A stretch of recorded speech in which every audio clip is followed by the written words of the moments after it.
여호수아가 나이가 많아 늙음에 여호와께서 그에게 이르시되 너는 나이가 많아 늙었고 얻을 땅이 매우 많이 남아있도다.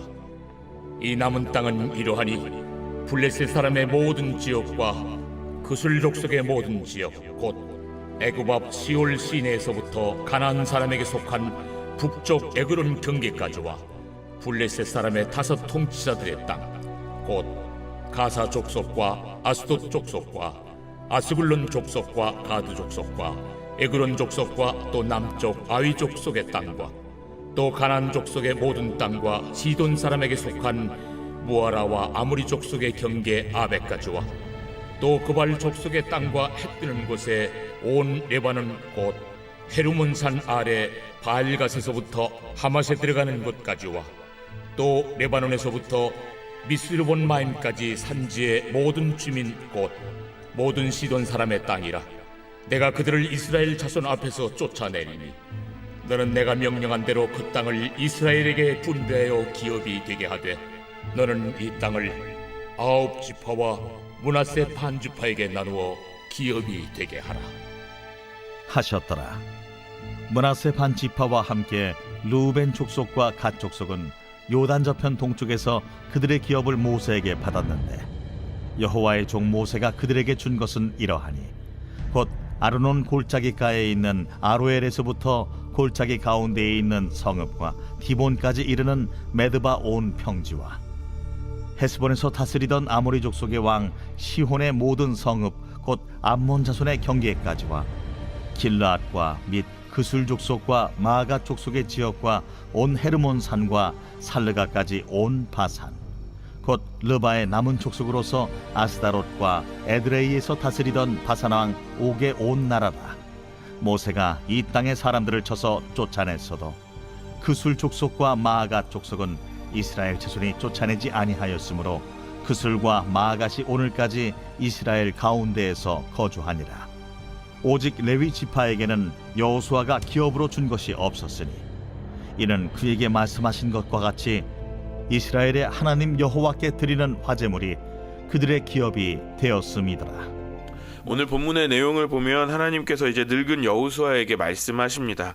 이제 얻을 땅이 많이 남아 있으니 그 땅을 이스라엘에게 분배하라라고 말씀하시죠.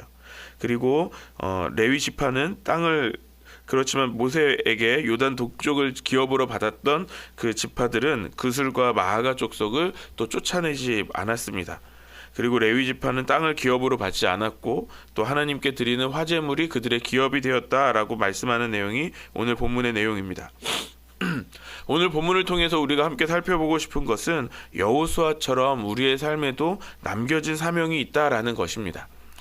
오늘 여호수아는 나이가 많아 늙었다라고 말씀하죠. 그런데 하나님은 그 늙은 여호수아에게 계속해서 남아있는 땅을 분배하라라는 새로운 사명을 맡기십니다. 여호수아가 늙어서 힘이 없어도 아직 그 사명이 끝나지 않았다라는 것을 말씀하는 것이죠. 우리도 때때로 여호수아처럼 생각할 때가 있어요. 내가 할 일은 이제 다 끝났다. 이제 더 이상 내가 할 일이 없다라고 생각될 때가 있죠. 하지만 하나님은 우리에게 여전히 맡기실 일이 있다라고 말씀하시는 것입니다. 오늘 본문 1절 말씀을 다시 한번 읽겠습니다. 시작. 여호수아가 나이가 많아 늙음에 여호와께서 그에게 이르시되 너는 나이가 많아 늙었고 얻을 땅이 매우 많이 남아 있도다. 여호수아가 나이가 많아 늙었다라는 내용이 반복해서 나오고 있죠. 우리가 나이가 많다라는 것을 생각해 보면 한 2가지 정도 의미로 크게 생각할 수 있을 것 같아요. 그만큼 오래 산 만큼 그 연륜에 그 권위가 있다라는 얘기는 의미를 갖고요. 또 다른 의미로는 그렇게 오랜 시간 살아온 만큼 그 육체도 많이 쇠하여졌다라는 것을 의미하기도 하죠. 그런데 여기서 우리가 한 가지 더 생각해 볼 것이 있는데요. 여호수아가 나이가 많았다라는 것을 강조하는 것은 그만큼 여호수아의 생이 이제 얼마 남지 않았다라는 것을 우리에게 보여주는 거죠. 그렇다면 이 여호수아의 생이 얼마 남지 않았다면 이 다음에 하나님께서 어떻게 하셨어야 될까요? 우리가 모세의 때를 기억해 보면 모세의 생이 닿을 때 하나님은 여호수아를 지명하셔서 모세를 이어서 그 다음 지도자가 되게 하셨죠. 그 다음 세대를 위한 지도자를 세워주셨습니다.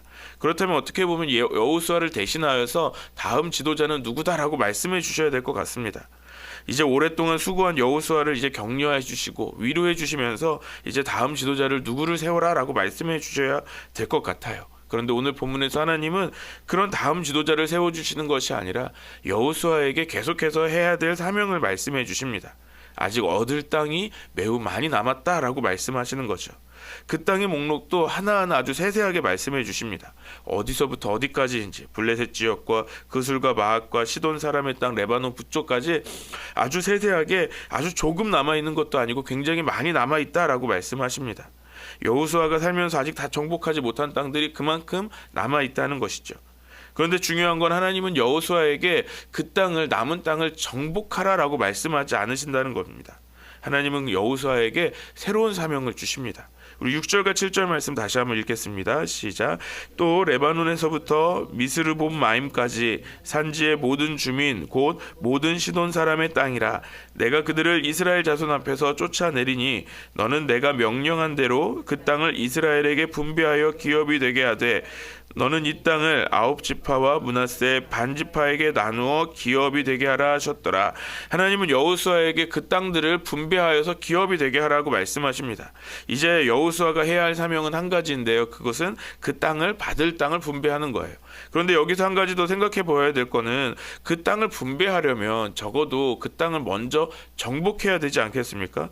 그러면 그걸 누가 정복해야 될까요? 지금 나이 많아서 늙은 이 여호수아가 그 땅을 정복해야 되는 것일까요? 힘도 없어요. 다음 지도자도 없어요. 그러면 도대체 어떻게 하시겠다라고 말씀하실까요? 땅을 분배하라라고 말씀하시기 전에 하나님께서 주신 말씀이 있어요. 내가 그들을 이스라엘 자손 앞에서 쫓아내리니라고 말씀하십니다. 무슨 뜻이죠? 하나님께서 직접 싸우시겠다. 하나님께서 그 승리를 주시겠다라고 약속하시는 것입니다. 이제 여호수아의 사명은 이스라엘에게, 그 다음 세대, 이스라엘의 다음 세대에게 무엇을 물려주는 것이죠? 단순히 눈앞에 보이는 땅을 물려주는 것이 아니라는 것입니다. 하나님께서 물리쳐 주시겠다, 하나님께서 주시겠다고 하신 그 약속, 그 믿음을 전수하는 것입니다. 지금 당장 이스라엘 자손의 손에는 없습니다.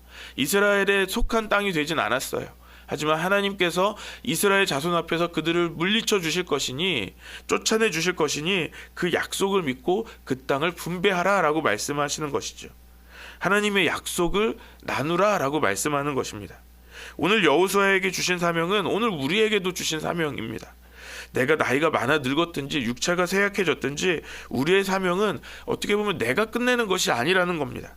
하나님께서 주신 약속을 우리는 믿는 것이고, 그 믿는 그 약속을 우리의 다음 세대에게, 또 우리 주변의 사람들에게 분배해 주는 것, 나눠줄 수 있어야 한다라는 것이죠. 눈에 보이는 유산을 물려주는 것보다 우리가 가지고 있는 이 약속을, 이 믿음을, 이 신앙을 우리가 물려줘야 합니다.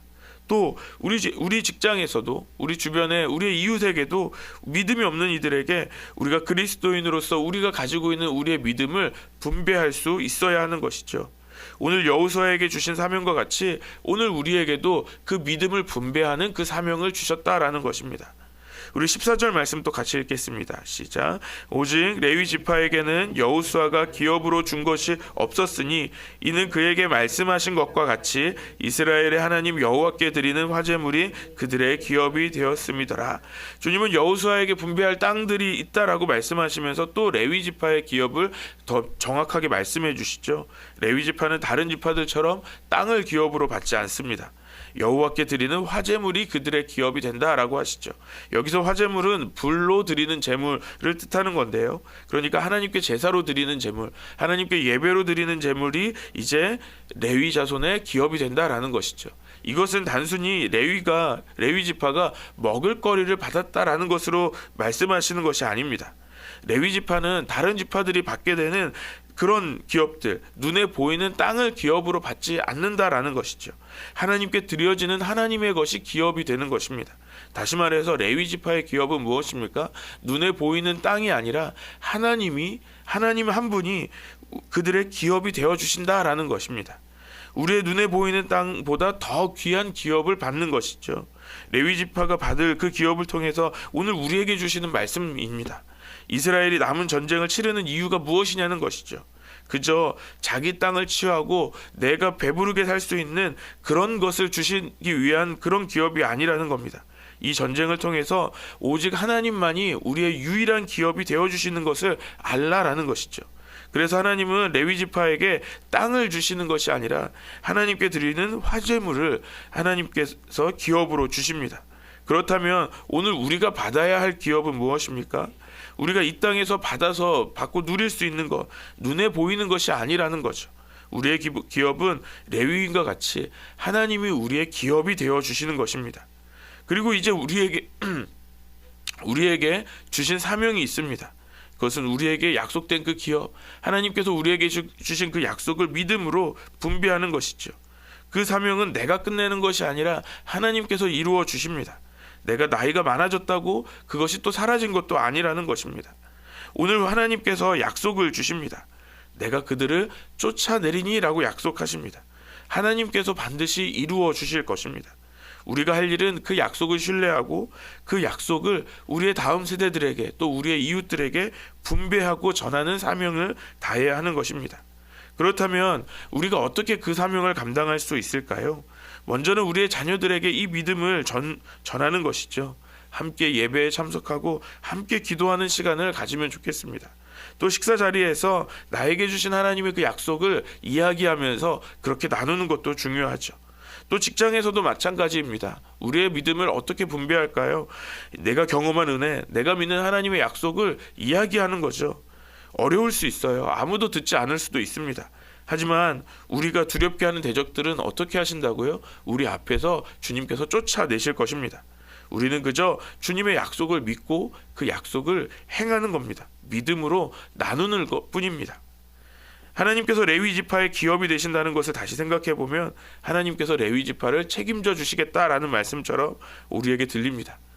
그것은 오늘 우리에게도 마찬가지죠. 우리가 주님께서 주신 그 사명을 최선을 다해서 감당할 때 하나님께서 오늘 우리의 삶을 책임져 주실 줄 믿습니다. 우리의 진짜 기업이 되어 주시는 것입니다. 오늘 하루가 우리 주님께서 우리에게 남겨주신 그 사명 앞에서 믿음으로 순종하는 저와 여러분들 되시기를 소망합니다. 그래서 우리 안성열린교회가 주님께서 우리에게 주신 사명을 다하는 교회, 그렇게 충성된 교회가 되기를 주님의 이름으로 간절히 축원합니다.